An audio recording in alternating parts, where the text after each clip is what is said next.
So, have you ever stopped to wonder how we really know things about the world around us? I mean, not just the stuff we assume, but the things we can actually prove. Well, today, we're going to jump on a researcher's quest to find out. We're going to uncover the tools they use to make sense of all this messy, complicated human behavior and turn it into real knowledge. I mean, think about it for a second. We all make snap judgments, right? We see patterns that maybe aren't really there, and we tend to stick to what we already believe. So why does this happen all the time? Well, it turns out our brains, as amazing as they are, come with a few, let's call them glitches, especially when we're trying to figure out our social world. And that right there brings us to the first stop on our journey, just recognizing the problem. Before we can even hope to see the world clearly, we have to get a handle on the common traps our own minds set for us. And I bet some of these look pretty familiar. You ever meet one person from a place and just assume everyone there is the same? Yep, that's overgeneralization.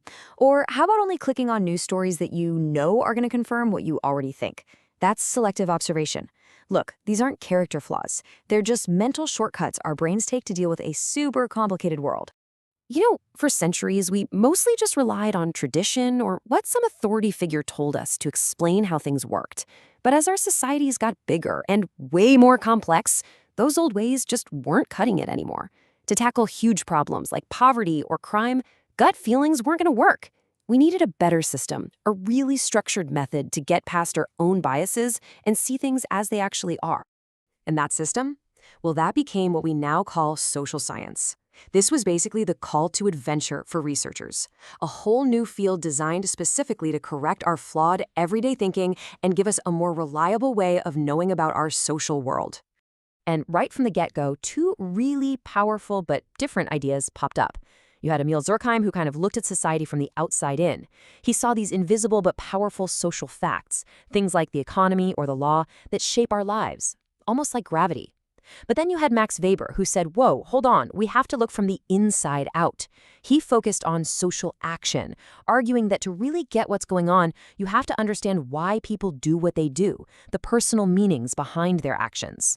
And Durkheim's idea is actually pretty mind-blowing when you think about it. Take the language you're hearing right now. You didn't invent it, right? But it completely shapes how you think and communicate. That is a perfect example of a social fact. Durkheim's whole point was that society is full of these invisible structures that guide our behavior, whether we even realize it or not. Okay, so if you're going to go on this researcher's quest, you can't go empty-handed. You need a toolkit. So let's open it up and see the essential concepts that every social scientist has to have. All right, first up, theory. The easiest way to think about a theory is like it's the giant map of the area you're trying to explore. It's not just one little idea. It's a whole system of ideas and connections that tries to explain how some part of the social world actually works. Now, if the theory is the big map, then the hypothesis is the specific route you decide to test out. It's a really clear, testable prediction that you pull from your theory. So, for example, your big theory might be about social connection, and your hypothesis could be something like, people who have stronger friendships will also say they're happier. See, it's a specific claim you can actually go out into the world and check. So, how do researchers actually use these tools? Well, they tend to follow two main paths of logic. First, there's the top-down approach, which we call deductive reasoning. You start with your big theory, your map, and you work your way down to a specific prediction to test. Then there's the bottom-up approach, or inductive reasoning. This is where you start with no map at all, just making observations, and you build a theory based on the patterns you start to see. So this is what that deductive top-down path looks like in action.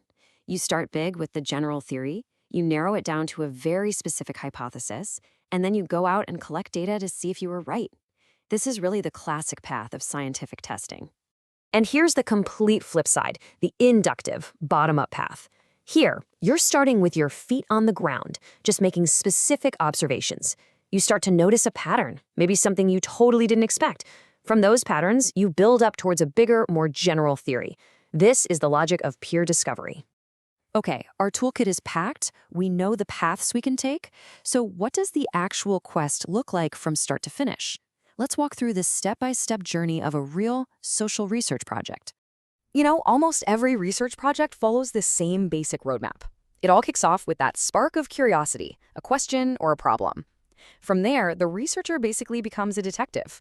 They review all the old case files, the existing research, before drawing up a brand new blueprint for their own investigation.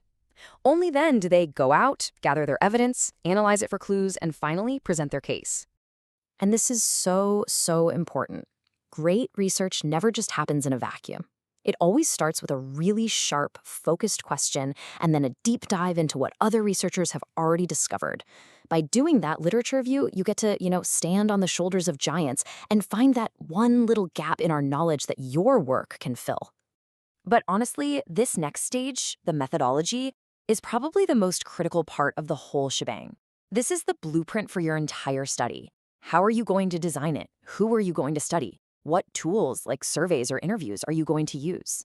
Getting this part right is absolutely everything, because a flawed blueprint will always lead to a flawed finding. And one of the biggest decisions you have to make in that blueprint is choosing your fundamental approach. Basically, are you going to be counting things, or are you going to be exploring meanings? So you've got these two major paths. On one side, there's quantitative research. Think quantity. It's all about numbers, statistics, and stuff you can measure. It is perfect for answering questions like what or how many. But on the other side, you have qualitative research. Think quality. This is all about digging into the why and how. It's about meaning, context, and experience, usually through stories and conversations. So to make that a little more real, here are some classic qualitative methods. Instead of sending out a mass survey with a bunch of checkboxes, a researcher might sit down for hours and do in-depth interviews.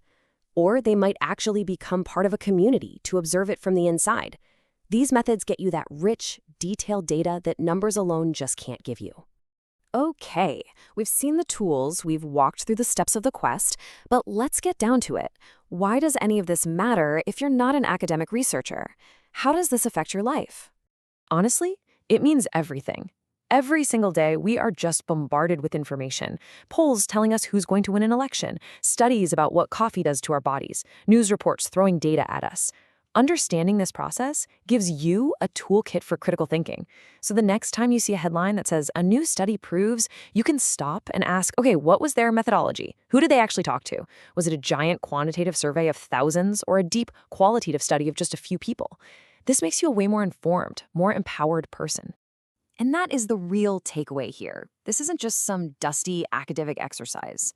It's a framework for thinking more clearly and critically about the world we all live in. So the question I want to leave you with is this.